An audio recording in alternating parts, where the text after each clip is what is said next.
Hi, everyone.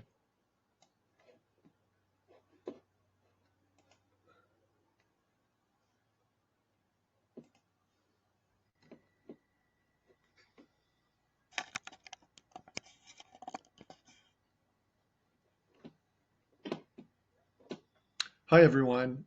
My name is Doug Hall, and I wanted to uh, talk a little bit about something that I've been working on. And this talk is based on a video I watched on Jiddu Krishnamurti. And I've watched it probably 50 times, and maybe not the whole way through on a lot of it, but it's called What is Guilt? And I've put together kind of an outline and presentation based on that talk. And I think it's very powerful. Um, and I've combined it with learning about WordPress and plugins. And so I've posted this process on my Facebook, I'm sorry, on my WordPress website. And I'll kind of go through a little bit about the technology towards the end, but this talk is mainly about the content of this um, meditation. And it's very powerful. It's impacted my life in a wonderful way, and I hope it impacts yours. So basically, we're looking at the page here. It's how to solve an issue. Um, so real briefly, rather than getting into the why you have a particular issue or problem, we're looking at what to do about it. We could find out a lot of reasons why, and sometimes that can be quite helpful to know why, but we don't need to know why. Um, that's the point of this meditation. It's more to focus on what to do about it. And as we look at the content around this meditation, around this process, you'll know more why the why is not so important. So, um, guilt, that's the topic of the video. And so that's going to be the issue that we're talking about in particular today. But as you'll find, it's not, you can do this with other issues. So, this first step has 3 or 4 steps. And what I'm excited about is in the WordPress uh, program is there's kind of a visual here for people who are visually inclined. And then we kind of go through the different steps. And I learned this through how to do this through some help in my WordPress meetup and through a plugin for WordPress. If anybody knows anything about WordPress, it's all about plugins. So back to guilt and the issue. Again, we don't need to know why. So the first thing I think to pay attention to is when you have an emotional issue is really kind of sitting quiet and still and noticing what the mind is doing. And so we kind of ask ourselves, can we kind of notice how we're feeling? And again, this could be with another issue, but guilt. Can you notice it? And can you see the mind trying to kind of, you know, deal with it? Do you notice a process of the mind trying to, like a question you could ask yourself is, if you could, would you flick a switch and get rid of this feeling so that your brain doesn't have to deal with this? So that's a question to ask yourself and look for that. Sometimes you might be more willing to want to do that. Sometimes you don't want to do that. You want to learn about it. Um, so the next thing to notice is, your interventions kicking in, your training, whatever training you've had. If you had therapy, do you meditate? Do you do mindfulness? Are you religious or spiritual? Do you see your mind trying to deal with it? Trying to resist it or trying to indulge in it, feed it. Um, And what I mean by feed it, meaning, kind of catastrophe thinking, maybe, oh my God, what's going to happen to me? Or so denying it or indulging in those things. So again, this is how you're approaching the issue. So it's very important to kind of know how your mind works. And I think we're kind of taught, conditioned, and conditioning is a big part of this talk today, into thinking that we can't understand our mind. It's kind of taboo. I know growing up, and even when I was in therapy in my 20s and 30s, how intimidating the mind was. It's like, don't go down that path. It's like a slippery slope. It's like a going down the rabbit hole. And I think a lot of people have that feeling, although the mindfulness movement is changing that. Um, so, so we kind of look at this. What's your approach to the problem? Are you going this way or that way? And the question is, can you look at a situation as if for the very first time? Or do we always have to have a motivation, or background knowledge? Again, those interventions, the training we've had. Can we look at it as if we were looking at it for the very first time? It's very powerful. And yet, when things are really tough, it's hard to do that. We always want to kind of try what we've tried before. Just one small note on that. I have a habit of trying things out, especially in therapy, where I've tried something that my therapist has recommended and it works, but then it only goes so far. And I've been told the ego wants new techniques, new information. And my therapist had once said, are you still giving that technique a chance, or are you giving up on it too easily? So can we look at it for the very first time and really give that chance, that a chance to look at something for the very first time without jumping into a technique or running away from it? So the other question to ask is, why do we have problems? And Krishnamurti talks a lot about this, is that our conditioning from childhood, a child goes to school, is learning how to read and write. And most children they want to play, they want to investigate. They don't want to be, in the strict regimen. Maybe some kids once in a while. And so they're having to learn how to read, write, do arithmetic, and it becomes a problem, and other people react differently to that. I mean, it took me until I was 10, till school really started making sense and that I could gain some confidence from it. And, depending on a child's upbringing, school could be a haven for, a help, or it can be really a real stressful trigger for them. So I think we all are triggered in some way or conditioned in some way very early on, and it just gets deeper and deeper and deeper. So the question to look at here is, can you see how you're conditioned? Not only as an adult, but looking back, can you see how, the repetition of arithmetics and memorizing and reading and writing and typing now with kids are learning how to type. So this conditioning, and even as we get older, we go to high school and college and PhD, it gets deeper and deeper. And ironically, we in our society really heap praise on people who are conditioned in one particular behavior, like in sports or in technology or science or coding, something like that. And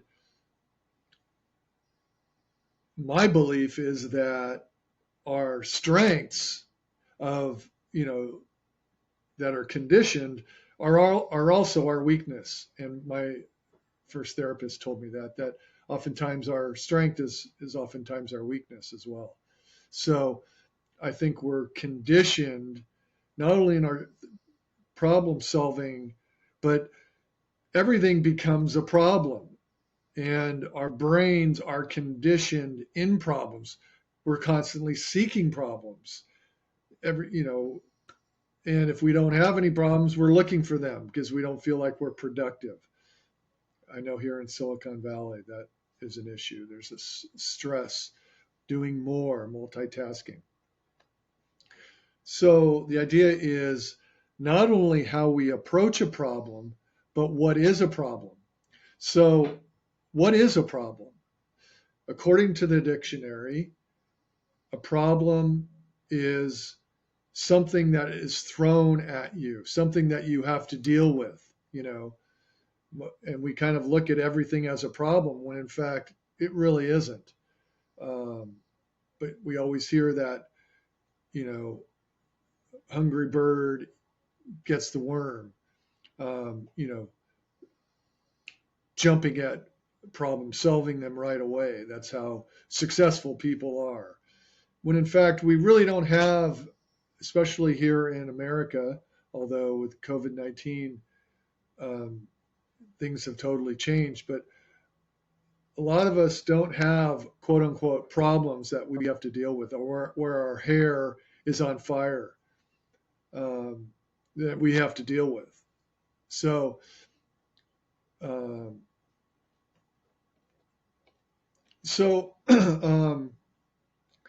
question is, can we see these things as facts? Can we see that that we are conditioned? I mean, one of the things that helps me is see that I'm conditioned is, like, for example, I'll move a trash can that I normally throw things in. I throw the trash out and I'll leave it somewhere else. And then next time I have something to throw out, I go and I'll throw it where I thought the trash can was. That's just a very simple example. Another way is taking a parent to the doctors, and I go to a particular way of going, and then all of a sudden he has to go to another doctor that he doesn't go to very often, and I go that same previous way of going to the other doctor. So we see these examples of conditioning. This has been going on since our childhood, when we don't even remember these habits that we've been forming.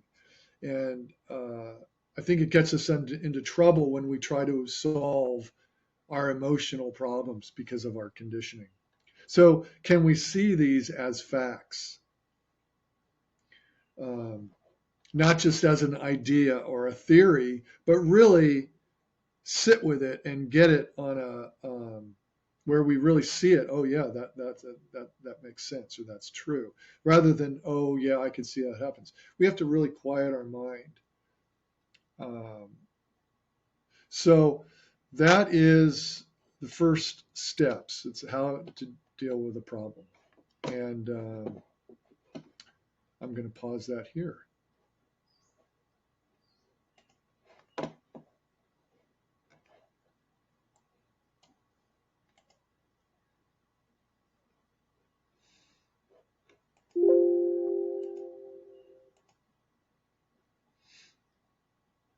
It doesn't look like I can pause. So I'm going to continue with this presentation.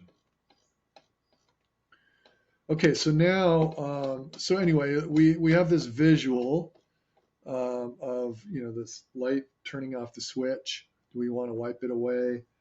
Do we go this way or that way? What's our approach to the problem? And finally, why do we have problems, and what is a problem?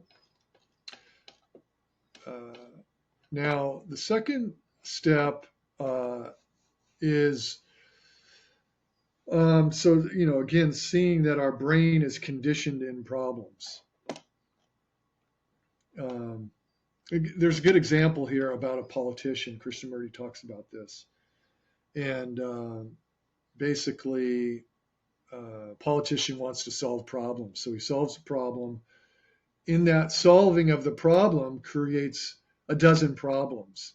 And a politician doesn't want to deal with a dozen problems. So he kind of lets that go and goes and solves another problem and goes on with this.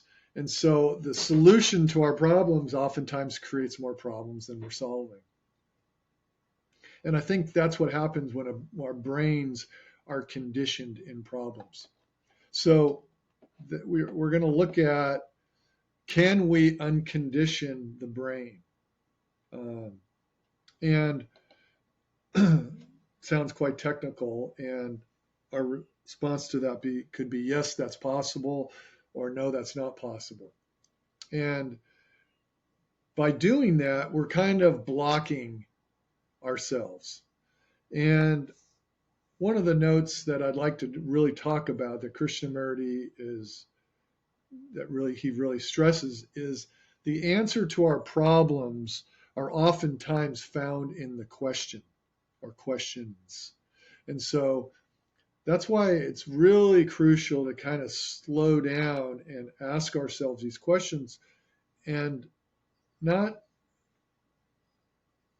go so much into trying to solve the problems. In fact, that's our conditioned mind is trying to come back right away with an answer. And you see this all the time with politicians, with the media, TV shows. Everybody's got, an answer. And our emotions don't work that way. They're dynamic. They're not logical or process oriented, I don't think. It takes more creativity, which is another topic which Krishnamurti talks about. So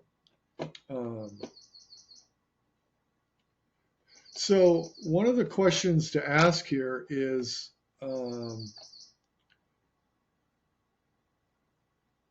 when we quiet our mind, is the observer different from the brain or my quality?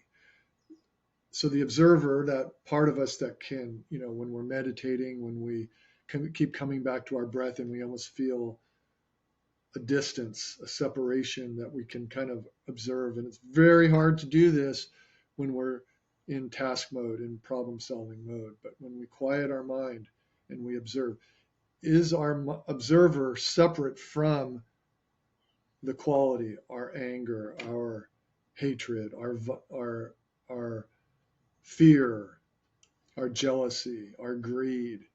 So begin to look at this. Am I my quality? Is anger me? And so when we begin to quiet the mind and begin to see, and I'm jumping ahead because it really takes a kind of a quiet mind to see this, but this is a huge topic of Krishnamurti, so you can see this in a lot of his videos, but there really is no separation, that I am my quality. My quality is me. Anger is me. Me is anger. Because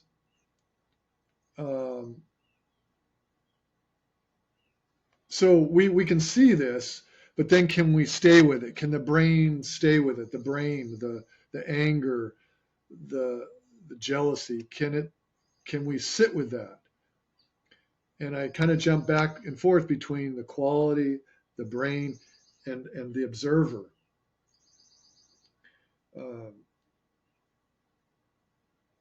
Because our conditioning, society, education trains us to see them as separate, as a problem to solve. I mean, if it's not separate, Why is there a problem? I have my hand here. We're not separate here. Um, if I have pain in my hand, if it's not acute, if I don't have to go see the doctor, if I have a toothache, it's easier for us to see that it's not separate. When it's an acute pain, it's very difficult. You just want to get rid of it.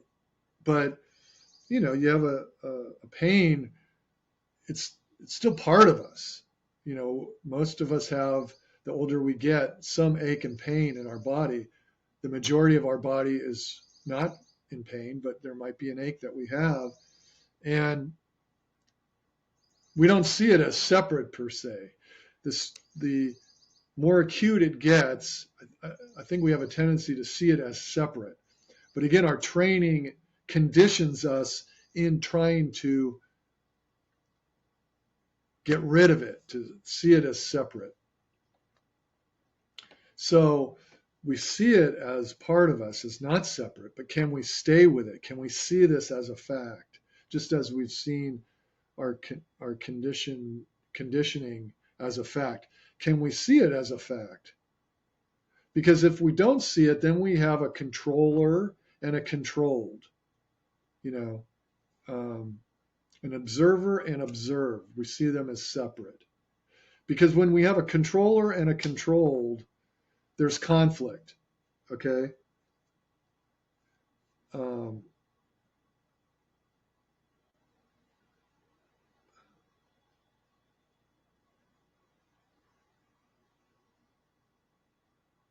this has to do with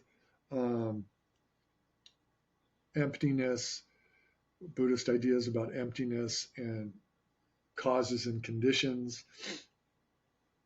which I don't necessarily want to go into that much, but the emptiness, that we're all connected, that, and within ourselves. I mean, even the things that we're observing, the plant that I'm observing outside, my phone here, these aren't separate, even though we think they are. They're there. This plant is there. My computer's here, but they're not separate from me, but they're connected to me.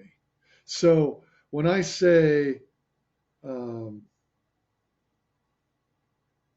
observer and observed,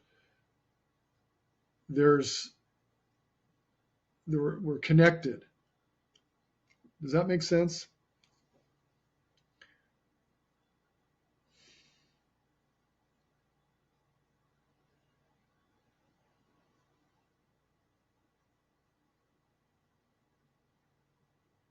So confusion, uncertainty, is the uncertainty now in me that am I clear in my thinking? Is this confusion or uncertainty separate from the observer? Or is my uncertainty the observer? The uncertainty is me. Me is uncertain. So it's a good example of how this technique can be used to see these things. So when we can see that there's no separation and that we can stay with that fact, what do we have there? We have attention. And when we have attention, we've broken the pattern of the brain that is conditioned. It's no easy feat here, but even going through this process to me has been very healing, and just staying with it. Okay, so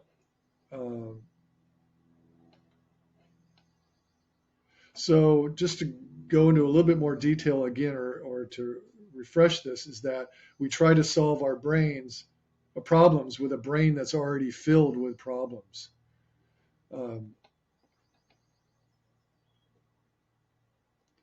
As I mentioned, because the minute you are separate from your quality, there is a controller and a controlled. and there's conflict. But if you can stay with that fact that you are your quality, you have no separation, you have no movement. Because when there's movement, you think, I must go this way or that way. I must go see a psychiatrist. Have you ever had that feeling where things get really stressed and I got to go talk to somebody? I can't solve this problem myself. When in fact, that's Krishnamurti's whole message is we are our own guru. And yet, when we're seeking assistance from other people, we're really seeking, that person is not separate from us. I find that really fascinating that we do that we are going, we have a problem and we go to find it from someone else.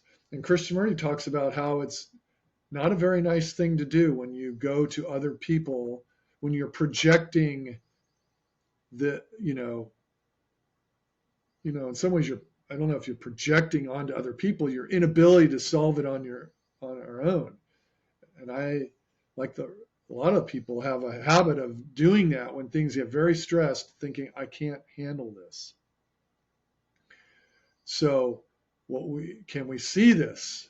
Can we see that I am my uncertainty? My uncertainty is me. My confusion is me. Me is my confusion. So when we can see this, really see it as a fact, not as an idea. Oh, that makes sense what he's saying. No, see it. Really see that, and that takes a real stillness of the mind. So guilt. Let's come back to the original problem. We have to kind of go through this process to see that it's not a problem. It's a fact. It's not something to be gotten over, like a problem being thrown at you. Our guilt has been conditioned over millennia, really, but in ourselves, depending on how we think about the brain and passed on from generation to generation, but even, if you think about karma,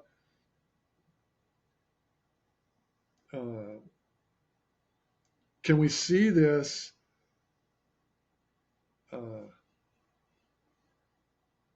So it's not a problem. It's a fact. I feel guilty. It's a fact. I was thinking about this last night. I have a habit of itching my face. I itch my face in public. It's a fact. I feel guilty about it. I feel embarrassed about it. It's a fact. And I stay with it. I don't run away from it. I don't indulge in it. Sometimes I indulge in it. Or I try to resist it, don't itch until it gets too strong, or I think I've resisted enough, and then it comes back. So you study it, you observe it. And again, if this is an acute pain, I look at a toothache. You can't stay with it. You have to go see the dentist. You need to get it looked at. Maybe you need to take pain medication. Some people have acute psychological pain where they can't stay with it, or they need medicine. But I wonder how many people don't need to do that can stay with it. I know there's been times where I've wanted to do it. I've even tried it, taking anti-anxiety medication a long time ago. But there's thoughts, I've got to do it. And so can we stay with it? Not push it away, not indulge in it. Can I stay with it? Can I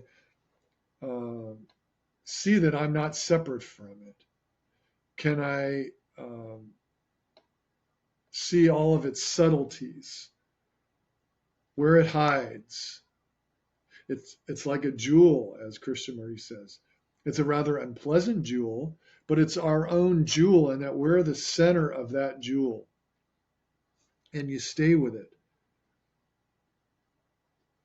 I remember just recently feeling uptight, angry, sad, just a lot of different emotions. And I noticed when I started paying attention to it, there was tension in my foot that I was holding that I was not even aware of. So that's partly where it hides. And just noticing that. So, it's like a jewel. And seeing this fact is like a seed. The flower analogy is quite common. It's a very nice analogy. But if we have a seed and we have roots and we're pulling at it like we often do when we have problems, either resisting it or indulging in it, not paying attention to it, going to someone else, because when you go to someone else, you're really going away from it. And oftentimes, I know I do that. Until we come back to ourselves. So rather than pulling at the roots, stay with it. And if we stay with it, it begins to bloom, flower, grow, flower, and bloom, and it'll wither away. Very challenging. I'm not saying this is easy, but and I think even the process is quite healing. But it takes a tremendous amount of energy to do this. And, as Krishnamurti says, it's like, wow, you can see so many people working so many hours here in Silicon Valley, because that kind of energy it takes to do that kind of physical labor, and technology software, that's physical labor. That's not nearly as difficult as it is to do spiritual work. And this environment that we're in, for many of us, lends itself to spending more time doing spiritual work, even though it's easy to get caught up into doing, activities like going on YouTube and binging shows. But that energy takes away from spiritual work, even though it's not as tiring as spiritual work is. But it's something to keep in mind, to keep coming back and developing our endurance for this kind of work. So you can do this with any kind of activity, sex, spirituality, emotional work, anything from the past, present, that you're worried or dealing with. Just a quick note on this WordPress. It's kind of nice to be able to see the steps.